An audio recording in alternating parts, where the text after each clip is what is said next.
Welcome back to the garden. So I shot my last update video 4 days ago, and I wanted to show the progress that the beans have made coming back. A lot of these are coming up strong. A few places here, it just didn't make it. Those over there are struggling.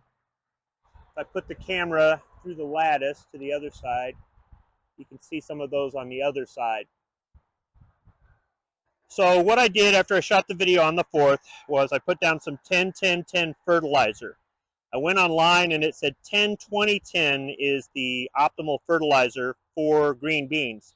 But I didn't have any of that, and I checked online to see if it was in stock at any of the local stores, and I didn't see any. It could be available at maybe a mom and pop type store. Maybe if I went a little bit further out to some place that sold stuff to farmers, I might find it. So if I do, I'm going to pick up a bag and keep it in the shed. But for right now, I've got 10-10-10, and that seems to help.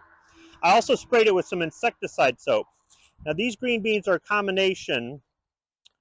I started off early in the season with this Back to the Roots organic Kentucky Wonder pole bean. I put 2 bags of these in over the course of 2 different days. Then later I went back and I purchased some Burpee Kentucky Wonder pole beans.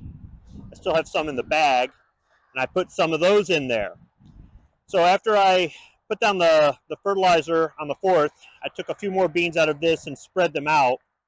But the temperatures just, I don't think they've been high enough to really get any of this to grow. So I don't know if any of those are going to come up.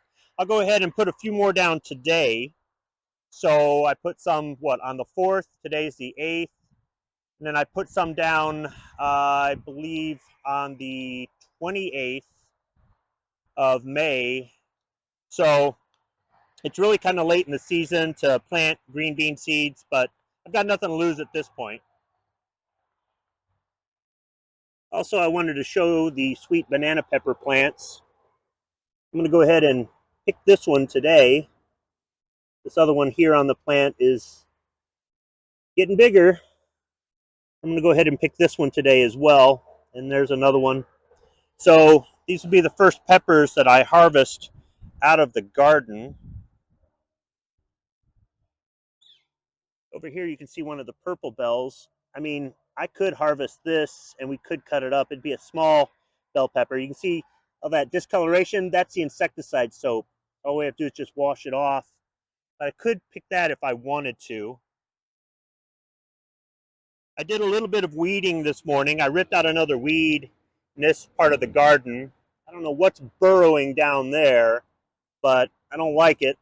I might put down some powder after I'm done filming this, see if that'll get whatever that is to vacate the area.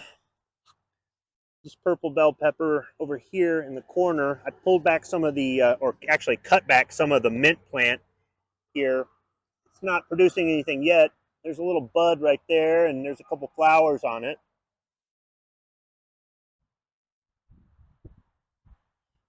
And the other purple bell over here has got a small pepper on it. I could harvest this as well, but I'm going to let it get a little bit bigger. You see, there's a green one, a tiny one, but I can't tell if something's been trying to eat into that or not. This one might be lost.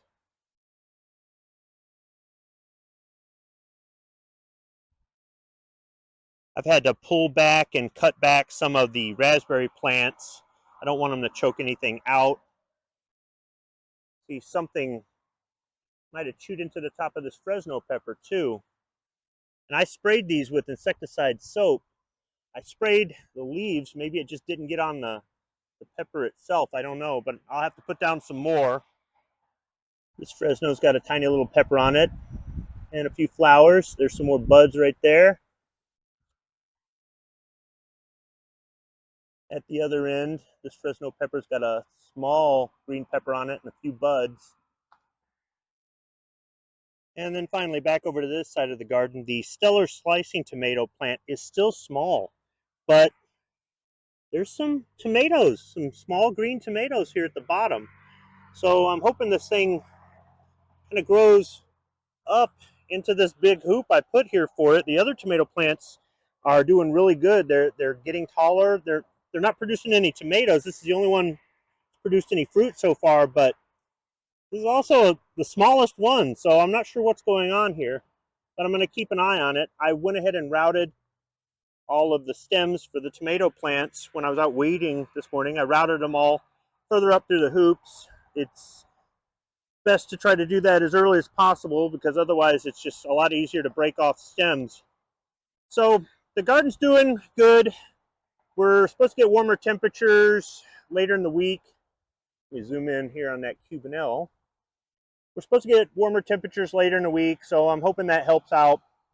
I'm going to keep up on the powder for keeping the critters out. I'm going to keep up on trying to make sure that some of these mint plants and raspberry plants don't block out too much sunlight, and I'll put down 1, 2, 3 different kinds of insecticide soap, different things like that, maybe some insect dust, just to try to keep the garden going, keep these critters out of it. I've had this problem before. I've had issues where the temperatures have been too cold, there hasn't been enough sunlight. I've had problems with the sprinkler or not enough rain. I've had issues where insects have chewed things up. I've had plant diseases before, and I've had deer, rabbit, and who knows what else in the garden eating things. So every year it's just a little bit more of the learning process, and it can be a lot of work, but this is a labor of love. For those of you out there who enjoy gardening, you know what I'm talking about. And for those of you out there who don't, there's always the produce department. It sure is a hell of a lot cheaper. Thanks for watching.